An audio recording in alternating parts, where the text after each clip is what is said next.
Modding is one of Warframe's most crucial systems that isn't explained almost at all. But that's exactly why you clicked on this video and what we're going to cover today. Before we get into it though, this video is definitely targeted towards newer Tenno, but even as a vet, you may learn something you did not know, so stick around. I will also only be discussing Warframes and their respective modding in this video, but based on the reception, I may cover weapons soon as well. Within your arsenal, hovering over your Warframe and selecting upgrade will open your mod menu. Here you can see all of your currently owned mods sorted by any of these 4 conditions.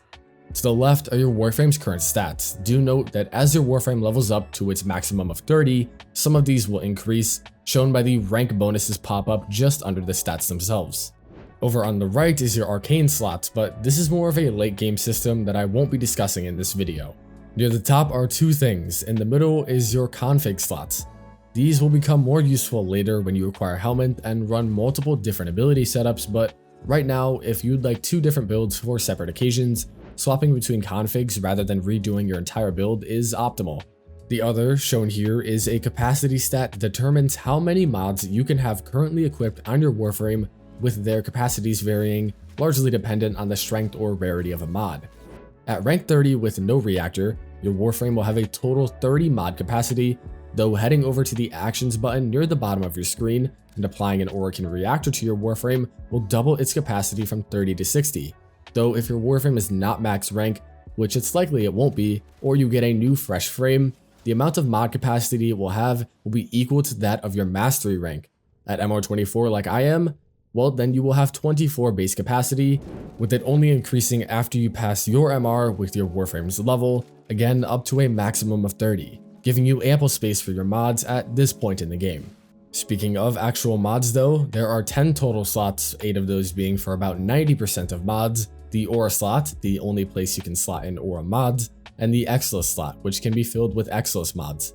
Firstly, Aura mods once slotted in will increase your Warframe's maximum modding capacity by either 14 or 5, and in 2 unique cases, 18 or 7. Notice how my Nezha Prime's Aura has this tiny symbol within it.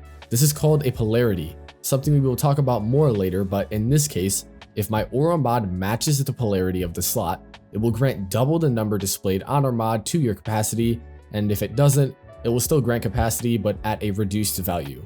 And finally, Aura mods are team-wide passive buffs, working on you and the entirety of your squad, stacking additively with each other. 2 people are using corrosive projection, well then all enemies within the mission will have their armor reduced by 36%, and this goes for every other mod. Moving on, the Exilus slot is typically locked behind an Exilus adapter, something you may not have access to for a while, but these mods tend to have weaker, more quality of life type effects like more sprint speed or enemy radar, and are not necessary for most builds. They can also be equipped within any of your 8 normal mod slots, unlike Aura mods, though rarely is this ever worth it. With those 2 out of the way, we can get to the big stuff, our main 8 mod slots, and one of the ways to augment them, polarities. Polarities are, as said before, the little symbols shown on mods or within your mod slots. Putting a matching polarity mod and slot together will cut its energy cost in half in the case it is an even number, and round it up by 0.5 in the case it is odd. For example, 15 is reduced to 8 rather than 7. Heading back to the Actions tab and selecting the Polarization option will allow you to select a slot on your Warframe, Aura and Exilus included, to polarize or just add a symbol of your choice through a Forma. There are 3 different types of Forma: the normal variety, looking as shown, Aura Forma, available only in the Aura slot and allowing you to equip any Aura with no negative, and Umbral Forma, providing a polarity only possessed by 3 mods, but depending on where you are in the game, these may be a ways away. With all of that stuff out of the way, we can move on to the good stuff and what you're here for, Warframe ability modding. Abilities and their respective stats can be adjusted mainly by duration, efficiency, range, and strength. Firstly, duration does exactly what you think it would do, augmenting how long your abilities will last, and in some admittedly counterintuitive situations, other stats in your Warframe, though it really is up to you to do the research or go watch a specialized video on said frame. I probably have one. And for even fewer frames, it will affect the drain on their channeled abilities. Those specifically will drain your Warframe's energy the entire time they are active, and a higher duration stat means they will drain less per second. Efficiency, on the other hand, adjusts the cost in energy to use your abilities on their initial cast. A higher efficiency will make casting cost less proportional to the modded amount, and negative efficiency will make them cost more than their base energy drain. Efficiency also has a hard cap of 175, making all abilities require only 25% of their original cast value to use. Efficiency also adjusts the drain from channeled abilities like duration does, and modding either of these stats positively will lower it and vice versa. Range will obviously increase the range or area that your abilities cover, though this one is slightly more complicated. Range will affect either the maximum radius or targeting range of most abilities. In the case of someone like Zephyr, range will increase the radius in which her 2 can pull in enemies, but on Excalibur, his 1 will be able to reach further between enemies, which can be attributed to increased target range, while the first is obviously radius.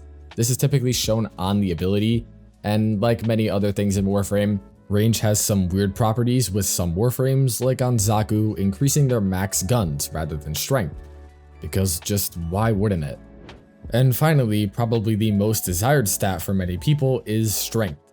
To put it simply, strength will increase the damage or potency of your abilities, improving their effects.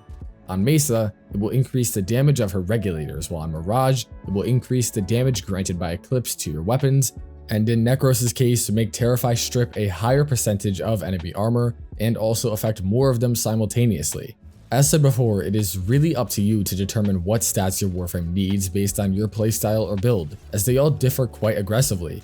As you'll notice though, there are quite many more mods that don't affect any of these aforementioned 4 values, some adjusting these stats like Vitality and Steel Fiber, or some that just grant new capabilities to your Warframe like Energy Nexus, which will give you constant energy regen. Basically, there's a lot of mods in this game, but the following will be what I recommend you get as soon as possible for your Warframe. Searching any of these mods up on Google and checking the wiki will give you their drop location, all of them being very accessible. Vitality, Redirection, and Steel Fiber all buff your survivability, allowing you to take more damage than before and be just fine while killing all of the enemies doing so. While these mods don't see as much usage in late game relative to where you may be, their importance at your current state can't really be understated. Ability stat mods Intensify, Continuity, Stretch, and Streamline all provide really great buffs towards your frame's abilities, and as another early game farm, you can go for the Augur mods, available in Cetus, which give even more stat buffs. And finally, Corrupted mods.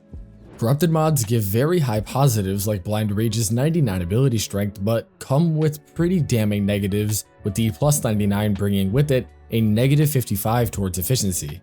But with that being said, the right combinations of mods and abilities make the Corrupted mods very useful and quite powerful. With that being said though, their farm is a bit more involved than some of the other mods, so if you're looking for a video on how to do that, let me know in the comments and I might just make one. Right now though, there is actually a month-long event going on where you can get these very easily with no RNG. 1 week has already passed, but you can go watch the video linked in the cards and description for more info on that, as again, you need these mods.